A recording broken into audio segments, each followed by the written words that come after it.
Olá, pessoal. Hoje é terça-feira, 26 de agosto de 2025, e nosso amigo John Helmer está de volta conosco. Bem-vindo de volta, John. Obrigado por me receber, Nima. John, deixe-me começar com o seu novo livro. Você acabou de publicar um livro em alemão. Aqui está o livro, e ele é sobre o Navalny. Sim. Você poderia falar mais sobre isso? Do que se trata esse livro? Could you elaborate on that? What is this book? And go ahead. Just quickly for everybody. Vá em frente. Só rapidamente para todos. Vamos focar em alguns minutos em todas as perversões das palavras de guerra. Guerra significando paz. A paz de Trump significa guerra. Crianças e pedofilia significam Epstein, mas não significam Gaza. Vamos falar sobre a perversão das palavras e da política em um minuto. Este é o último, o terceiro da série de livros que escrevi sobre a mentira, a profunda mentira sobre o Novichok. E este foi escrito em alemão, porque a mentira estava em alemão. A mentira de que Alexei Navalny havia sido envenenado por Novichok, que sua vida havia sido salva em uma clínica de Berlim e que ele então foi revivido pela brilhante medicina alemã.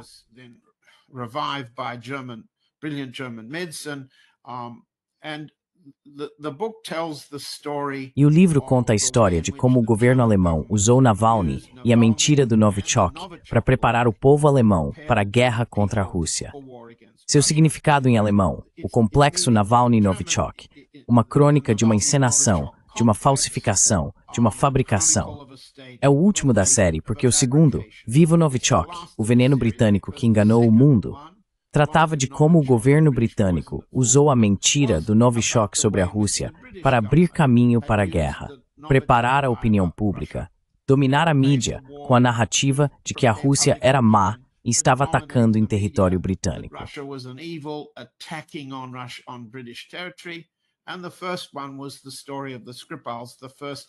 E a primeira foi a história dos Skripals, as primeiras supostas vítimas de um ataque russo em solo britânico.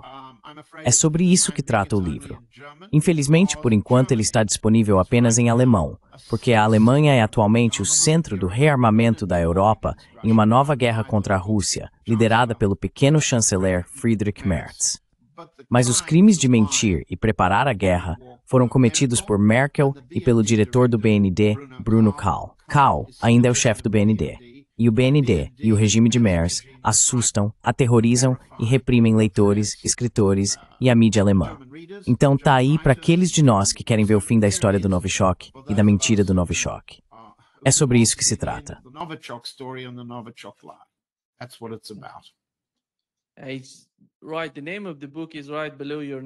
O nome do livro está logo abaixo do seu nome. É isso. Isso mesmo. Sim. Qualquer pessoa que quiser comprar, que quiser acessar esse livro, pode comprá-lo na Amazon. Certo. John, deixe-me começar com o que aconteceu na Rússia. O novo ataque de drones a uma das refinarias de petróleo russas mais importantes do Sul. Foi relatado, com base no que vimos em fotos de satélite, que pelo menos 8 tanques foram danificados. 6 deles completamente destruídos e 2 parcialmente danificados. Você acha que com o passar do tempo, e Donald Trump demonstrando algum sinal de que não está interessado na guerra, pelo menos, mas os europeus pressionando para sua continuação, e a Ucrânia fazendo de tudo para manter o conflito, eles estão simplesmente jogando tudo o que tem contra a Rússia? O que está acontecendo? Você acha que a Rússia teria que uma Manhattan viria a mentes russos para responder?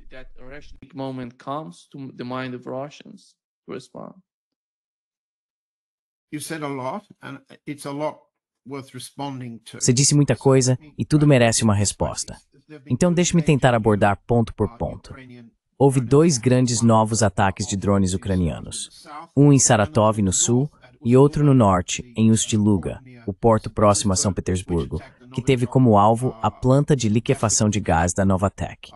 A importância desses ataques é, em primeiro lugar, exatamente como você disse. É uma tentativa dos ucranianos, junto com os europeus e os americanos, que fornecem a inteligência, o direcionamento via satélite, o direcionamento dos drones e a coleta de informações por aeronaves necessárias para planejar esses ataques de drones. Todas essas forças, ou seja, os Estados Unidos, ainda estão lá, lutando a guerra contra a Rússia. fighting the war against Russia. And they are intended to do. O que eles pretendem fazer é criar a impressão de que a Rússia está perdendo a guerra, de que existem armas revolucionárias capazes de destruir a ofensiva russa, para afirmar a aparência de controle ou domínio da escalada no combate da guerra. A segunda parte é a mais óbvia, com o ataque a Novatek. O ataque a Novatek veio pelo Mar Báltico. Não veio por terra, a partir do território ucraniano.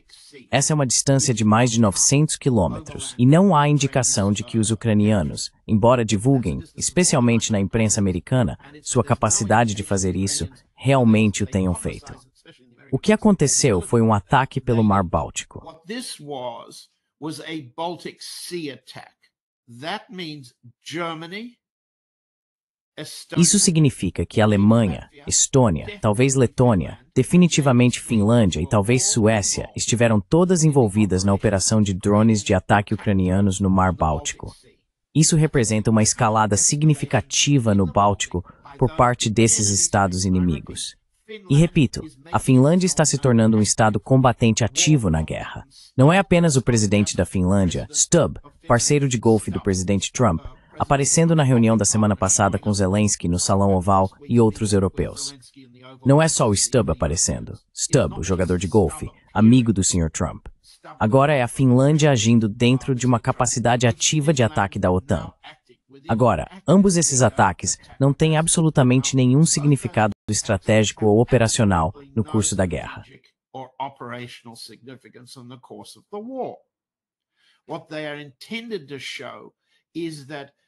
O que eles pretendem mostrar é que a guerra pode ser travada até a derrota do lado russo, e fazer parecer que a ofensiva russa ao longo de toda a linha de contato, na região de Zaporozhye, no norte, em torno de Sumy, em torno de Pokrovsk, não precisamos entrar em todos os detalhes dos movimentos táticos, operacionais e estratégicos das forças russas avançando para o oeste.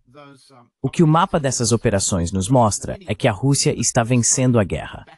Mas vamos tentar voltar um pouco, porque nossos colegas no seu programa costumam falar das guerras vencidas, das guerras que a Rússia venceu. Você levantou um ponto importante. Existe um momento Izium.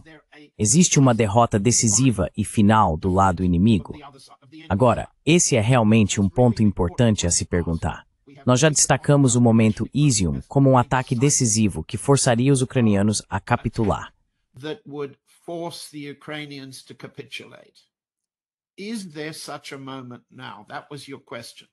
Existe esse momento agora?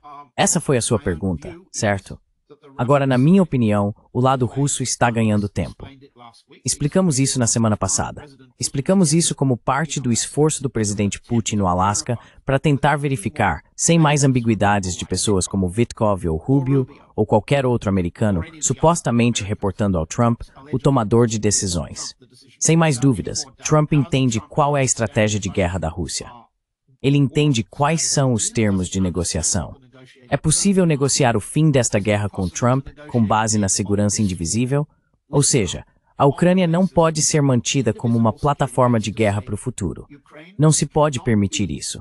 Agora, não preciso entrar em detalhes. Várias pessoas já falaram com muito cuidado sobre a extensa entrevista de 54 minutos do ministro das Relações Exteriores Lavrov à NBC. Ele disse tudo.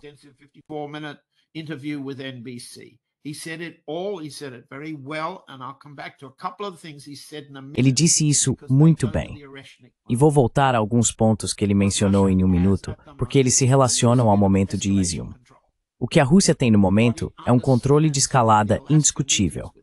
O que ela entende das reuniões no Alasca com Trump é que se Trump não entendeu o que ouviu desta vez, ele nunca vai entender. Nunca. Agora a questão é, quanto tempo levará para o lado russo calcular que quando Trump diz paz, ele quer dizer guerra?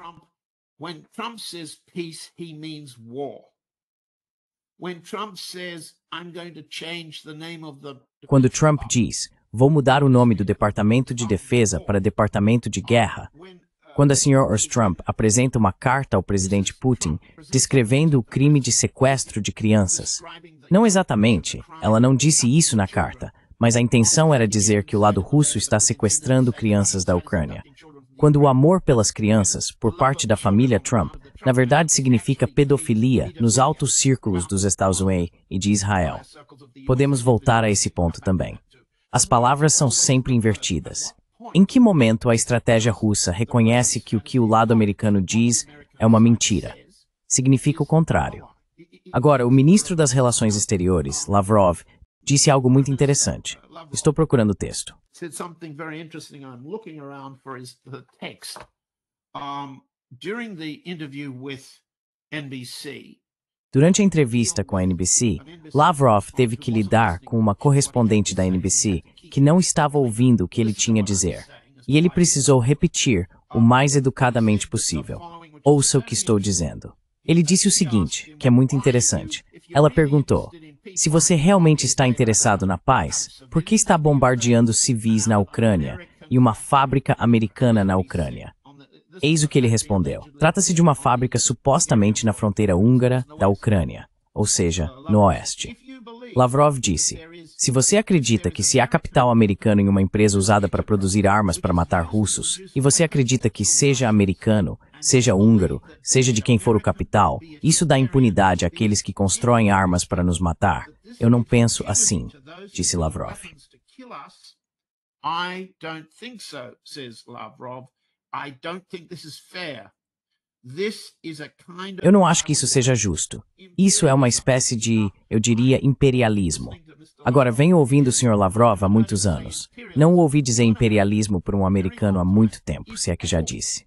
Agora, o que ele quer dizer? Ele quer dizer imperialismo. Que se qualquer um deles, os Estados Unidos, os outros aliados da OTAN que acabamos de mencionar, Estônia e o Mar Báltico, Finlândia e o Golfo da Finlândia e assim por diante. Se os britânicos no Mar Negro e assim por diante. Se qualquer um deles acha que colocar capital, instalar fábricas, colocar armas na Ucrânia para matar russos no futuro é permissível, é negociável, isso está errado.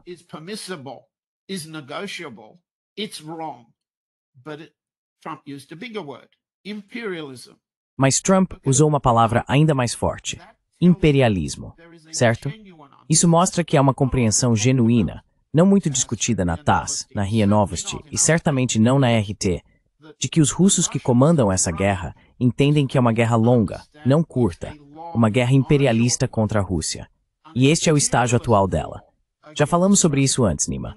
E muitos dos seus colegas e eu concordamos totalmente. Datamos o início da guerra imperial contra a Rússia de forma um pouco diferente. Alguns de nossos colegas colocam isso em 91, eu coloco nos anos 1930. A tentativa de destruir a União Soviética sempre foi uma política dos Estados Unidos. É uma guerra de império. Agora você não pode lutar contra o império rapidamente.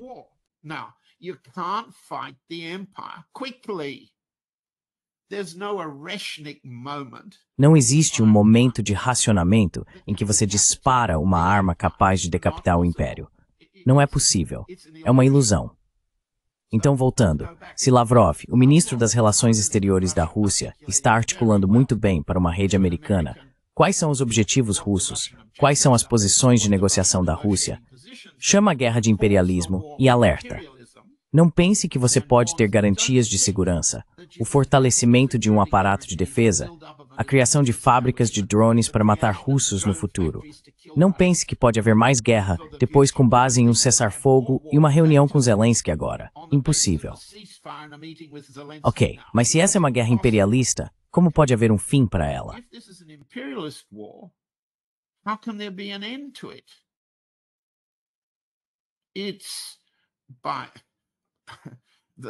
A teoria do imperialismo é antiga. O Império dos Estados Unidos não vai desmoronar por causa de um Erechnik. O que o lado russo entende, então, é que é preciso negociar com o presente. A oportunidade é que Trump pode ser levado a entender não que ele pode vencer a guerra na Ucrânia, mas que pode ser protegido de não perder a guerra. Este é um capítulo em que, quando ele diz paz, ele quer dizer guerra. Quando ele diz Departamento de Defesa, establece nomeado para Departamento de Guerra. Isso não é bem seguro. Esse seria depois a storage para ele, tanto psicologicamente como politicamente. As well as politically. For the time being, he can run with this Por enquanto, ele pode continuar com essa política de pseudo-paz. E isso praticamente não faz diferença nas pesquisas. Não está ganhando votos. Não está perdendo votos. Mas se ele perdesse a Ucrânia, aí seria sério. Então ele inventou uma fórmula inteligente.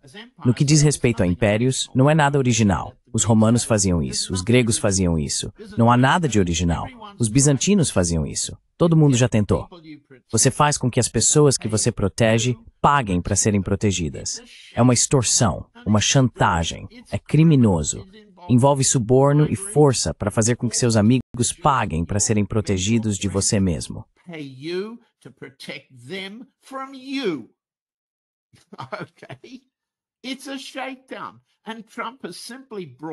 É uma extorsão, e Trump simplesmente trouxe, com pessoas como Didkov, Lutnick, Bessant e todas as suas famílias junto com eles nos bastidores, a maior extorsão de bilhões de dólares já tentada, apenas em termos de valores. Primeiro suborno, depois fraude, vários tipos de extorsão. É assim que eles agem, não se importam se vão ganhar ou perder a guerra. Então eles vão pagar os ucranianos através dos alemães e dos europeus para manter a guerra acontecendo. Então, voltando à sua última pergunta, esses são ataques para mostrar capacidade de fazer guerra a longo prazo, o que vai enriquecer a família Trump e seus associados, vai manter a guerra em andamento e será chamado de paz, sem que isso signifique uma derrota dos russos.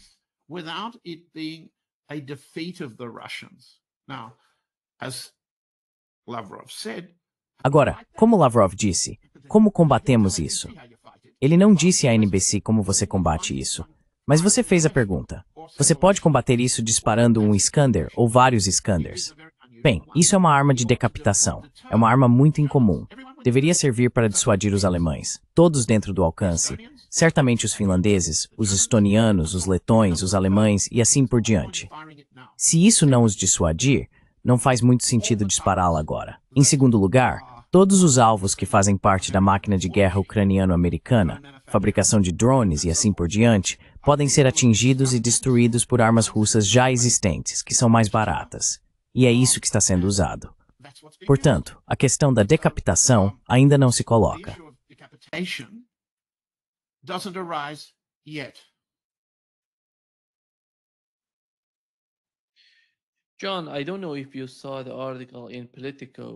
John, não sei se você viu o artigo no Político que diz que 5 guerras são o que os especialistas temem. E eles estão falando que nos próximos 5 anos pode haver 5 guerras. E uma delas é Rússia versus OTAN nos Bálticos. Sim, essa é a primeira que eles realmente mencionam. E você olha para a lista. Vê Índia versus Paquistão, China e Taiwan, Índia e China, sim. Bem, isso é um absurdo.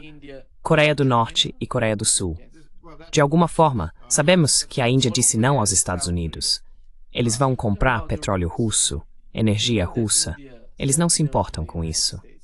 Mas quando se trata desse tipo de lista que eles estão preparando, você acha que vamos ter, de alguma forma, não sei. Como você vê Donald Trump e sua administração nesse quadro que o Político está desenhando para nós? Donald Trump e sua administração fazem parte desse quadro? Porque me parece que o establishment está buscando algum tipo de conflito, está atrás de algum tipo de conflito nessas regiões.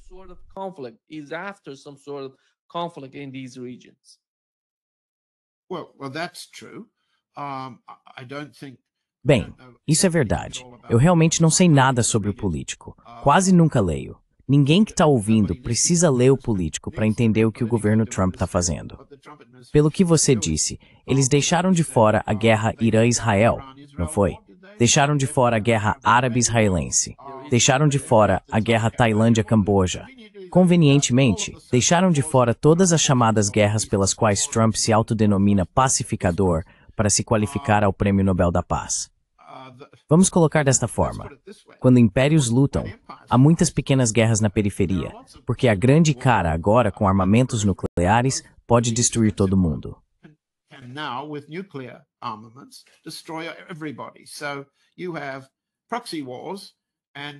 Então você tem guerras por procuração e guerras de plataformas geograficamente limitadas, que é o que temos na guerra na Europa contra a Rússia. E é isso que está acontecendo. É na plataforma ucraniana. Por enquanto, a estratégia de negociação da Rússia é ver se consegue criar alguma combinação de incentivos para os americanos e dissuasão para que os americanos saiam dessa plataforma antes que o lado russo destrua a plataforma como uma plataforma de guerra ativa. Isso ainda não aconteceu completamente. Está acontecendo lentamente. Quanto à guerra Irã-Israel, já falamos sobre isso e entendemos que foram os israelenses que pediram o cessar-fogo. Eles começaram a ficar sem defesa aérea.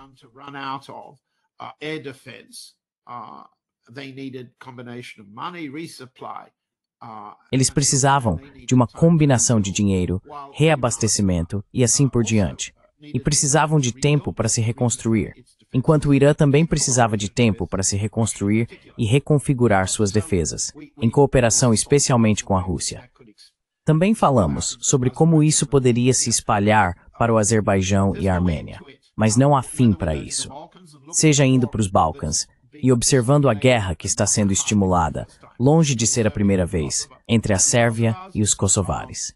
Depois vamos para o Extremo Oriente e analisamos a pressão sobre a China. E não vamos esquecer que, como prelúdio ao combate terrestre ou à guerra propriamente dita, existe a guerra econômica. E isso está muito ativo entre, como você disse, temos uma lista de guerras.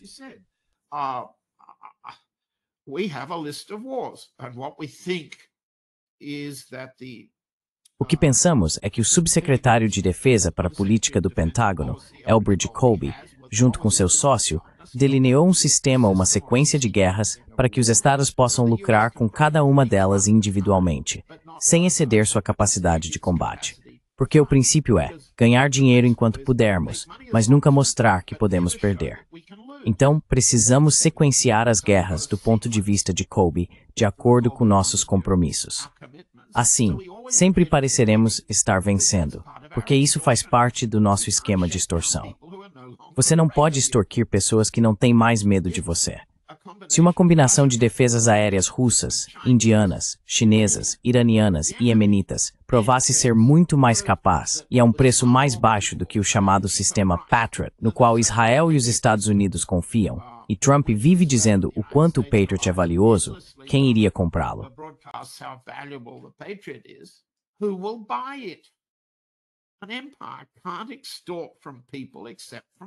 O império não pode extorquir as pessoas, exceto através do medo. É assim que funciona. E por enquanto, Trump parece pensar e estar convencido de que está tendo sucesso nessa extorsão. E seus comparsas na extorsão, seus cobradores, seus conselheiros, em termos de máfia, Vitkov, Luchnik e Bezant, essas pessoas têm estado muito ocupadas cobrando e estão mentindo descaradamente sobre seu sucesso. Mas é isso que você faz, se é um coletor de propinas. Você diz, conseguimos grandes concessões de Putin. Não fracassamos, não perdemos, não estamos perdendo esta guerra, estamos vencendo. Bem, o que eles querem dizer é que o bolso deles é que está ganhando.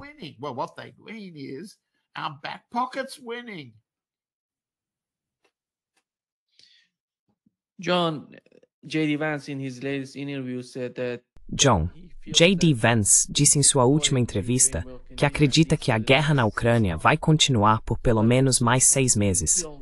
Mas, você acha que vamos ter novos conflitos nos Balcãs? Não estou falando sobre a situação atual, algum tipo de escalada acontecendo enquanto o conflito na Ucrânia ainda está em andamento. Seria uma escalada de um tipo que nunca vimos antes. Estamos caminhando para esse momento. Are we heading toward that moment? Não, eu acho que já tivemos uma escalada. Afinal, o ataque ao gasoduto Nord Stream foi uma operação conjunta da OTAN com a Ucrânia. E os promotores alemães perseguindo ucranianos como culpados é em parte uma distração e em parte verdade.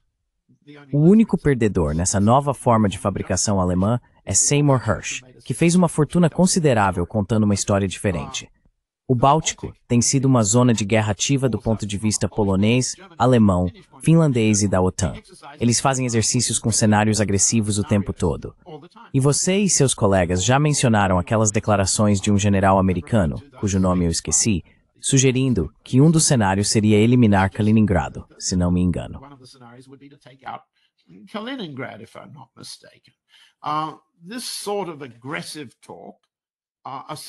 Esse tipo de discurso agressivo, associado ao exercício constante de intenções agressivas, além do envio de tropas alemãs e de outros países para Lituânia, Letônia, Estônia, e o aumento dos compromissos da OTAN em armar esses estados, significa ação.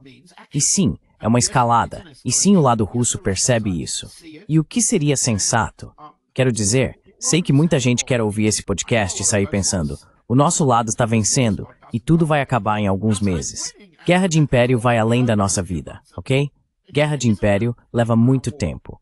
E os políticos, nossos líderes, até mesmo aqueles em quem confiamos, e não são muitos, digamos assim, entendem isso, e não podem simplesmente pedir a um país que sacrifique tanto por um futuro de tão longo prazo.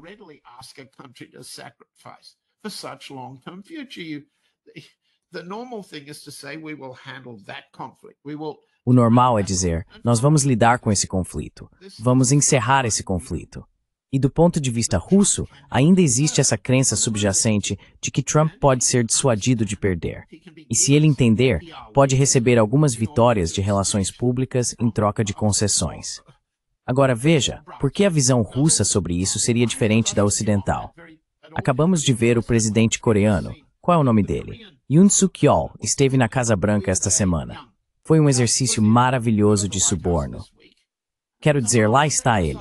Esse é um presidente relativamente novo, que enfrenta uma ameaça de extorsão ao estilo Trump em um tweet pouco antes de chegar.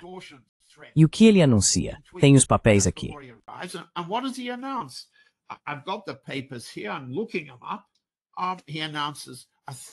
Estou pesquisando sobre eles. Ele anuncia uma compra de 30 bilhões de dólares, se não me engano, da Korean Air para a Boeing. Ok, comissão normal do tipo Vitkov, do tipo Lutnik, 3%. Senhor, 3% de 30 bilhões de dólares é 1 bilhão, se minha matemática estiver certa.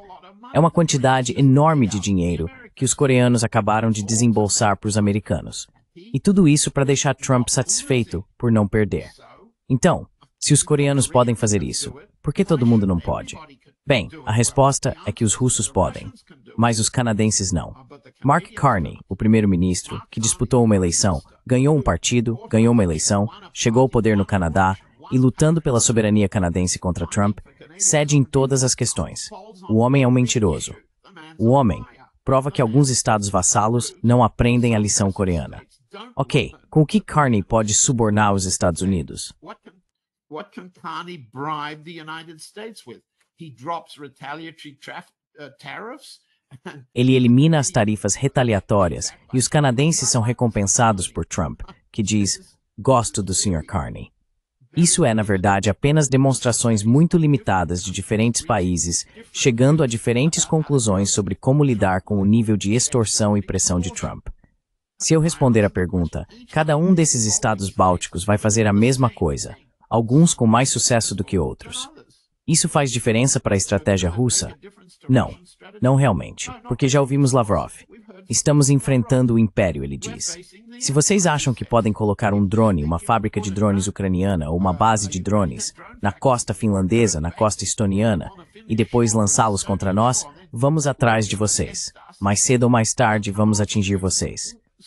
E a proteção do artigo 5 da OTAN não estará lá quando fizermos isso. Mas você não pode dizer isso. Quero dizer, é fácil em um podcast. Nós dizemos. On a podcast we say it. The Russians don't have to say it. Yeah. Donald Trump was talking about denuclearization. Donald Trump estava falando sobre desnuclearização e sobre envolver a Rússia e a China. Eu não sei, na situação atual em que estamos, se os Estados Unidos conseguiriam sequer falar sobre essas coisas. Eles estão literalmente em conflito com a China, Índia, Brasil. Você escolhe. Todo mundo. Estão travando uma guerra contra a Rússia na Ucrânia. E ele está falando sobre desnuclearização. Você acha que ele está se preparando? Que ele quer fazer algo para se preparar para esse momento de discutir isso? Ou ele só está jogando algo no ar, sem se importar? Antes de ir para sua resposta, aqui está o que Donald Trump disse.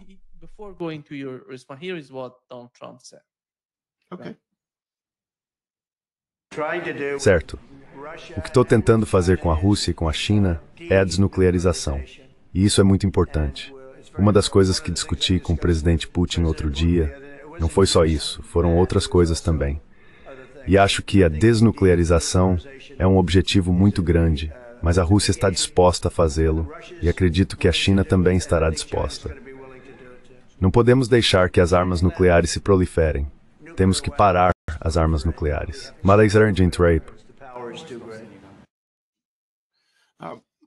Posso esclarecer? Foi isso que ele disse na reunião com o presidente da Coreia do Sul. Sim. Ok, olha, espero que todos possam ver do que esse homem é capaz e do que ele não é capaz. Ele entendeu isso. Olha, precisamos lembrar tão cuidadosamente. Algumas semanas atrás, ele só pensava em cessar fogo. Cessar fogo. Depois ele chegou à ideia, depois do Alasca, de garantias de segurança e um acordo de paz, melhor do que um cessar-fogo. Um acordo de paz com garantias de segurança. Certo? Ele ficou com essa frase na cabeça. Depois ele se encontrou com Mers, que ficava repetindo, cessar fogo, cessar fogo, cessar fogo. E Zelensky que insistia, você tem que me encontrar. Putin tem que me encontrar. Então Trump diz que tem que haver um encontro entre Putin e Zelensky. E talvez eu vá se eles quiserem, porque eu sou necessário. Então ele ficou com isso na cabeça.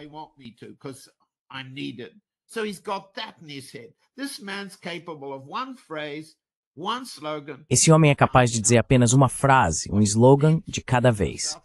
Agora, o que ele quis dizer na reunião com o presidente da Coreia do Sul foi desnuclearização da Coreia do Norte. Só isso. Ele não está falando sobre desnuclearização das forças dos Estados Unidos no Japão, na Coreia do Sul e ao redor da China. E ele realmente não está pronto para negociações de desarmamento nuclear de caráter estratégico com a China e com a Rússia. Não há nada em discussão. Vamos voltar um pouco. Quero dizer, o homem tem um slogan simples, e ele disse, vamos voltar ao que Lavrov disse à NBC.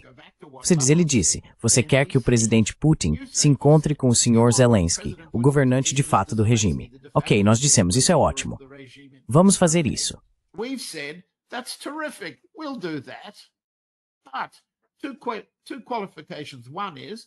Mas duas ressalvas. Primeiro, precisamos ter um entendimento claro sobre o que vamos concordar.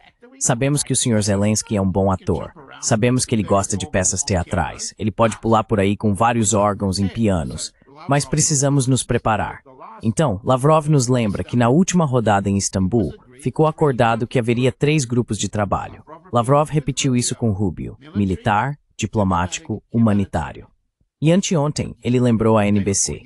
Não que aquela mulher seja capaz de se lembrar, que ainda não houve nenhum acordo sobre grupos de trabalho para finalizar os termos do acordo que os 2 presidentes podem ter. Então nada está avançando ali. E quanto à Coreia, então?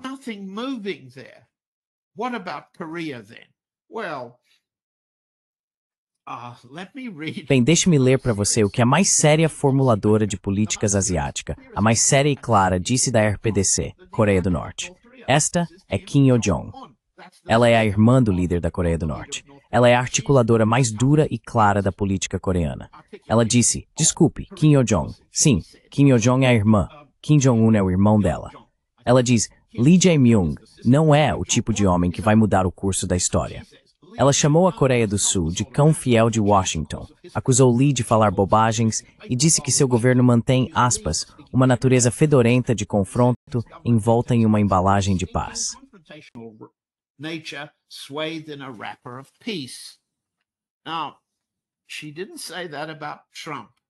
Agora, ela não disse isso sobre o Trump, mas o significado se aplica. O slogan de desnuclearização que você ouviu o Trump dizer na frente do presidente sul-coreano é o slogan que ele colocou na cabeça como base para fazer a paz, ele acha, entre a Coreia do Sul e a Coreia do Norte. Só que não é assim, não é. É uma natureza confrontadora, fedorenta, envolta em uma embalagem de paz. Bem, isso basicamente descreve tudo. Quem na nossa audiência não concorda que isso descreve tudo que o Trump oferece em todas essas frentes de guerra? Alguém aí acha que não é um confronto fedorento, embrulhado em uma embalagem de paz?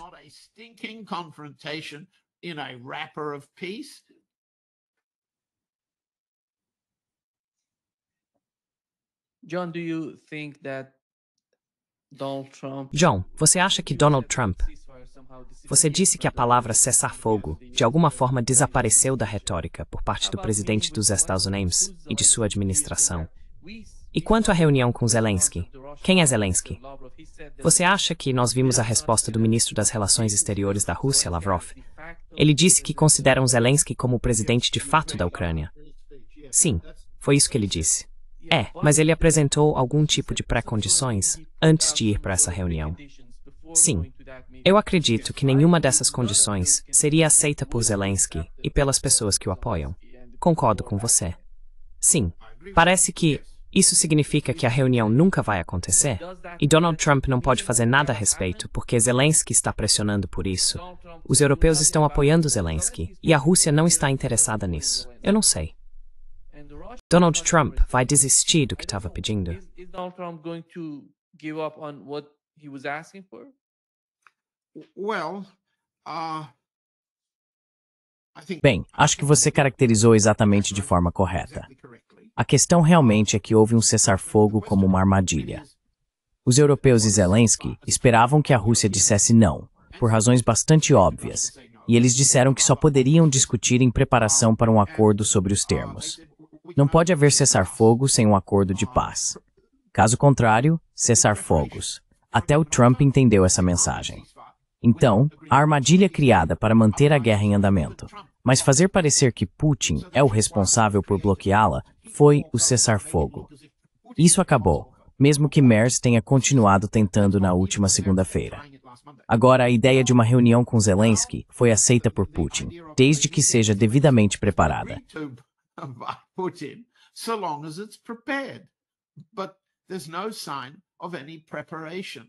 Mas não há sinal de qualquer preparação ou mesmo acordo sobre preparação, o que nos leva de volta à questão de quais são os termos, os 22 termos que o General Kellogg concordou com os Estados europeus e os 33 pontos com os quais o lado russo concordou em Istambul ou apresentou.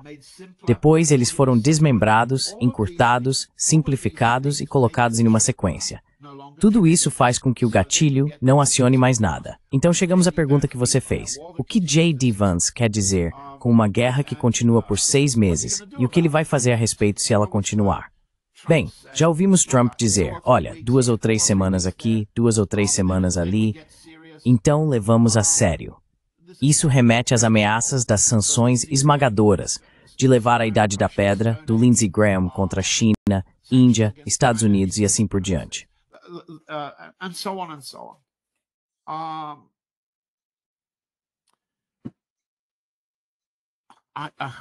I'm not at loss for words. I'm simply... Não estou sem palavras. Estou simplesmente dizendo que eles é que estão sem palavras. Eles continuam repetindo fórmulas para manter a guerra em andamento, de modo que ninguém seja visto como perdedor. E aqueles que comandam a guerra continuam lucrando.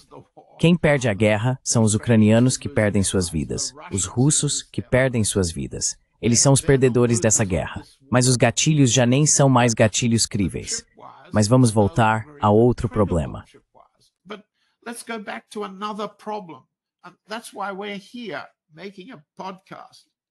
É por isso que estamos aqui fazendo um podcast.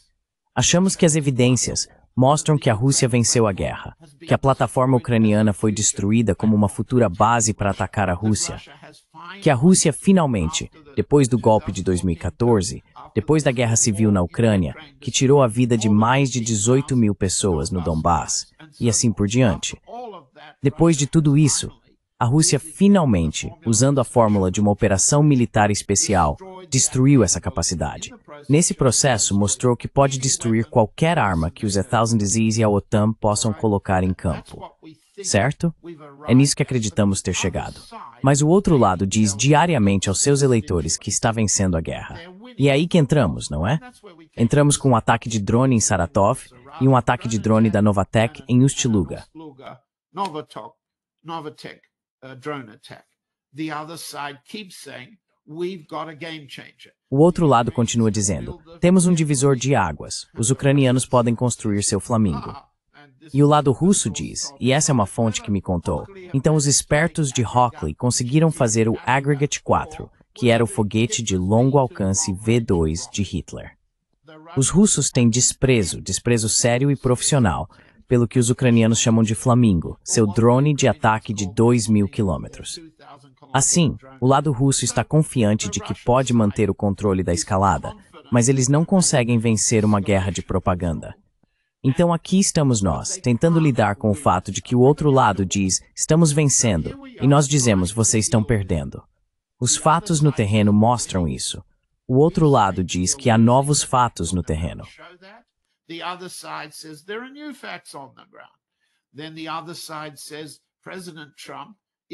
Então o outro lado diz que o presidente Trump vai realmente aplicar a pressão final sobre Putin para forçar concessões. E assim seguimos, sem parar. Isso não faz um podcast feliz, não faz uma audiência feliz. É simplesmente uma forma de dizermos que quando as palavras significam o oposto dos fatos, e o oposto dos fatos não é politicamente unânime nos países da OTAN. Quem não acredita que o Novichok é uma arma química russa maligna que foi usada contra o pobre Navalny, o pobre Skripal e a pobre Dawn Sturges na Inglaterra? Quem não acredita nisso? Bem, há cerca de uma dúzia de nós que passamos todos esses anos provando que isso não aconteceu, mas nós não contamos.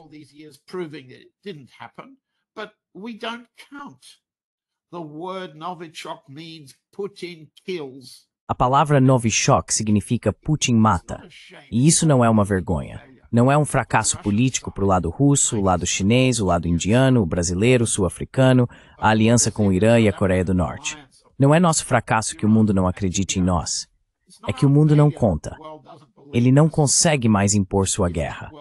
É isso que a guerra russa mostra. Até mesmo os Houthis mostram que podem destruir 2 grandes portos em Israel, Ashkelon e Eilat. Sim, eles não atingem o aeroporto Ben Gurion toda vez que lançam. Talvez faça um buraco que seja fácil de consertar.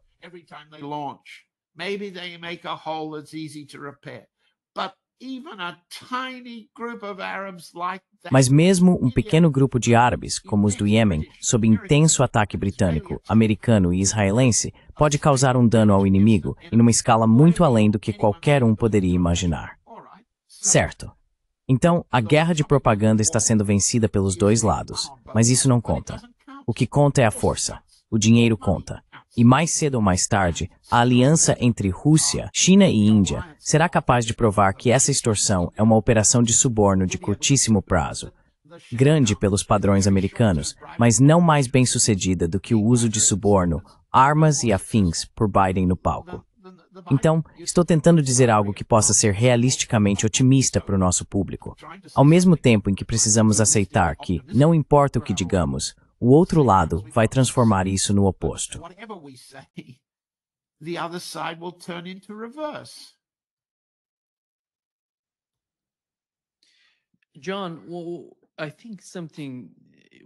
John, acho que quando você fala sobre desnuclearização, está relacionado ao que está acontecendo na Coreia do Norte.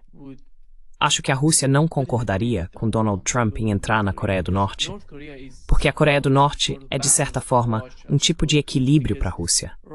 A Rússia é contra os Estados Unidos, a Coreia do Norte é contra a Europa. É uma espécie de equilíbrio em termos de armas nucleares.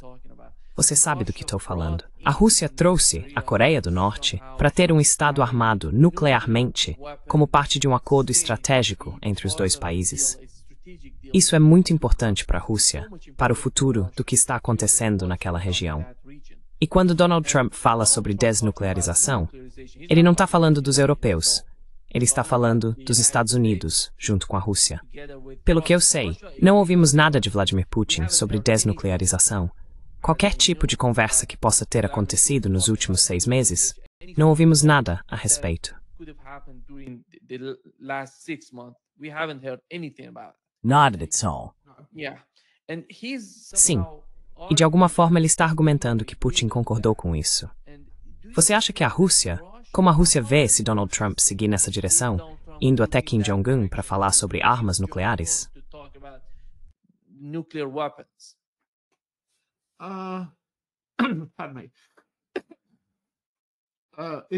Com licença.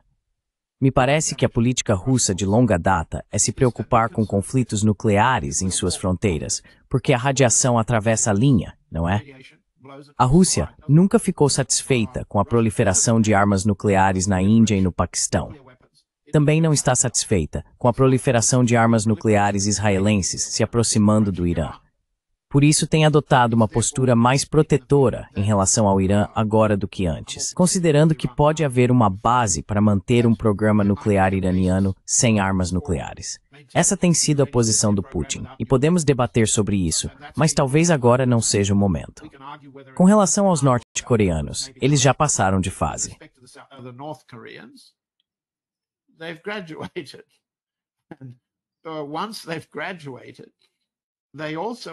Depois de se formarem, eles também têm a capacidade de sistemas de entrega, sistemas de alcance muito longo. Eles já podem atingir os Estados Unidos. E certamente podem mirar no Japão, caso o Japão se torne ainda mais uma plataforma de combate, como a administração Trump pretende, e se a Coreia do Sul continuar sendo uma plataforma de combate. Vamos lembrar o que Trump já vem ameaçando fazer. Ele quer comprar o território das bases dos Estados Unidos em solo sul-coreano. É por isso que os norte-coreanos disseram, por isso que Kim Yo-jong disse, que não há muito no suborno do Sr. Lee. Ele ainda enfrenta uma expansão da plataforma sul-coreana. Então, do ponto de vista russo, a desnuclearização só pode ser indivisível. Ou todos, ou ninguém.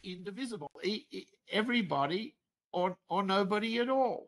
Everybody in each of these balances you just mentioned. Todos, em cada um desses equilíbrios que você acabou de mencionar, Nima, precisam agir uns com os outros para que a segurança mútua seja garantida. Não acho que estou explicando nada muito complicado aqui. Portanto, na medida em que os americanos não têm absolutamente nenhuma intenção de chegar a um verdadeiro acordo entre a Coreia do Sul e a Coreia do Norte, a desnuclearização é apenas um novo slogan na cabeça do Trump. Assim, a postura russa não é insultar Trump, não é dizer nada como o que estou dizendo, não é demonstrar, entre aspas, desrespeito por Trump. Ao contrário, é apoiar a ideia de que ele precisa ser conduzido na direção de temer perder outra guerra. E se ele quiser reivindicar crédito por uma paz falsa entre Tailândia e Camboja, ou Congo e Ruanda, que fique à vontade, porque é falso. Let him, because it's fake. What's not fake is the conflict between. O que não é falso é o conflito entre uma potência nuclear, como Israel e o Irã, e todos os outros de que estamos falando. Por isso, peço a todos que não fiquem dando voltas ou aceitem que as palavras perderam significado.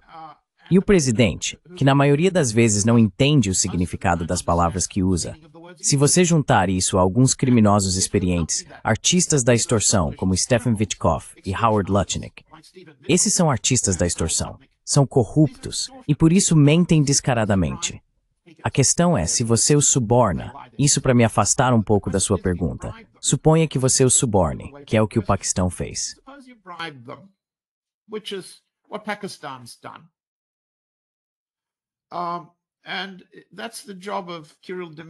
E esse é o trabalho de Kirill Dmitriev, o emissário especial para relações econômicas dos Estados Unidos. O trabalho dele é distribuir propinas, assim como o presidente da Coreia do Sul acabou de fazer por meio da Boeing. O lado russo inventou algo semelhante. O problema com os americanos, e isso é um problema sério, é que eles aceitam a propina, mas depois não cumprem o combinado. O lado russo sabia disso sobre a Hillary Clinton.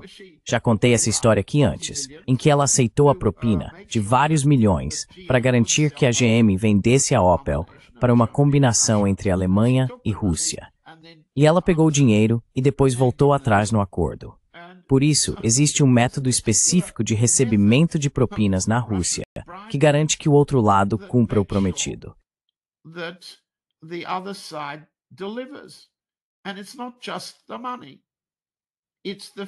E não é só o dinheiro, é o medo. Não vou entrar em mais detalhes sobre o método russo de pagar propinas e garantir que o outro lado cumpra, porque o lado russo aprendeu fundamentalmente.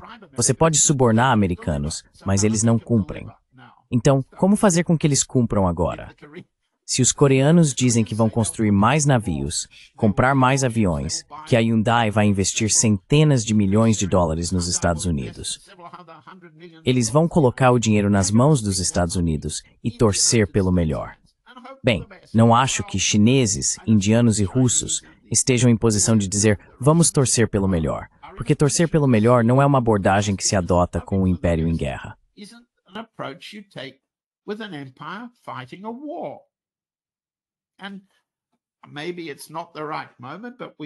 E talvez não seja o momento certo, mas começamos com essa ideia que Trump sugeriu em sua reunião com o presidente da Coreia sobre renomear o Pentágono. Por que isso importa? Por que isso é importante? Bem, deixe-me explicar. Eu costumava trabalhar no antigo edifício do escritório executivo. Era aquele belo prédio do século XIX, em estilo bolo de casamento, ao lado da Casa Branca. Era o antigo departamento de guerra. Foi ali que o império original dos Estados Unidos se expandiu pela guerra no Caribe e nas Filipinas. E há belos escritórios em cada canto do prédio, que eram disputados ferozmente pelos funcionários de uma nova administração, porque são tão grandiosos, os tetos altos, as vistas maravilhosas.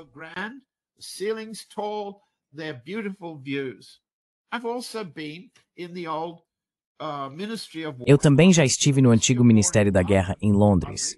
O Ministério da Guerra em Londres, me perdoe, agora é o Royal Automobile Club. O Royal Automobile Club, na Pall Mall, ou era, o Ministério da Guerra que lutou, por exemplo, na Guerra dos Boeres. Claro, são prédios lindos. Acredite em mim. O que um prédio bonito tem a ver com um escritório do Ministério da Guerra? Resposta: as pessoas amam a guerra. São pessoas que querem lucrar com a guerra. Querem decorar suas cortinas com ouro e aproveitar a vista da esquina. É assim que funciona. Quando você chama algo de Ministério da Guerra e não de Ministério da Defesa, você está celebrando a guerra. E as pessoas não fazem isso.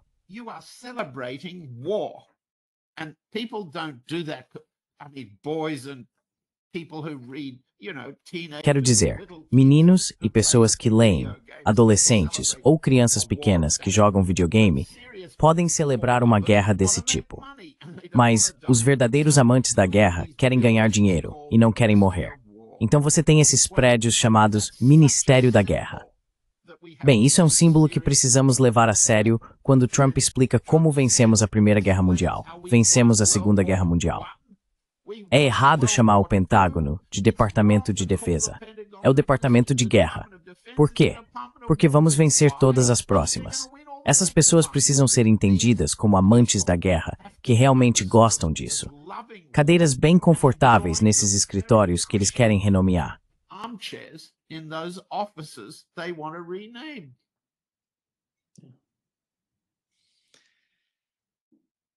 Muito obrigado, John, por estar conosco hoje. É sempre um grande prazer. Ziva Ralph por Tavda Benima.